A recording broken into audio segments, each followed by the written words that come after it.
Good afternoon, everybody. Finally getting back to making another video here.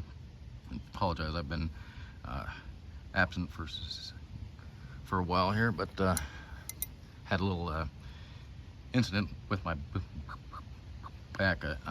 I've had sciatica for years, and a couple weeks ago, I'm not exactly sure what I was doing, but I did something, and it pulled a muscle in my lower back that just happened to be right either on top of or in the area that the sciatica or the collapsed disc is pinching the nerve in my lower back, and it just made it feel like my left leg was just literally melting. So it wasn't good, but that's it's still hurts, but it's not anywhere near as bad as what it was, so I'm able to get around a little bit. Anyway, getting back to the Gen 9 here, I have done some modifications to it, other than the front bumper there, which you saw last time.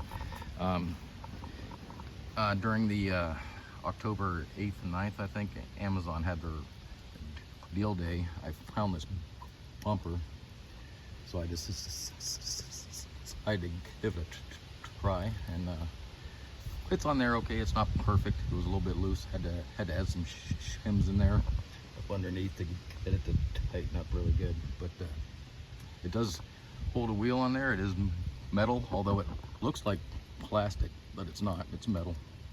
But the tire carrier does swing open. It's got a little thumb screw on the back there, so you can swing that thing open. And I think that was only like 10 bucks. It wasn't a lot. It was on sale, so I picked that up.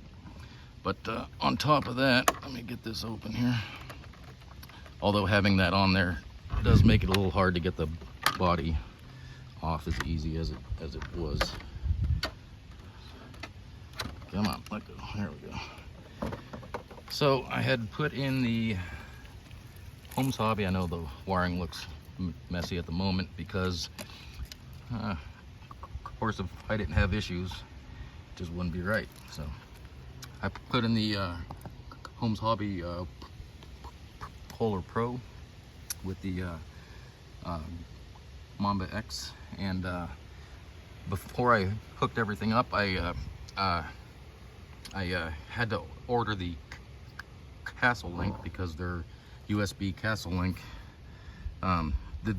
this isn't the box it came in. This is the USB cable for the Castle link, because I didn't have a cable that fit that Castle link, so I had to wait a week to get the Castle link to get it hooked up to the computer and get it all tuned up.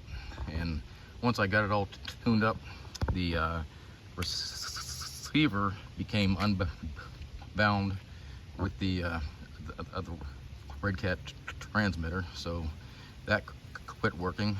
So I'm gonna try putting a Flysky GT5 receiver in there, but I'm not sure why it just came unbound, and it will not rebind at all for whatever reason. The only thing I can think of is I changed the ESC from a 5.5 volt output to a 6 volt output, but I didn't go up to like 7.2 or anything crazy. So I don't think that's, I don't know, but I tried to rebind it. I went through, I have the manual, but the manual that came with this is for a different receiver that has a bind button on the receiver that you have to push. This one here, this is the R4C receiver right there.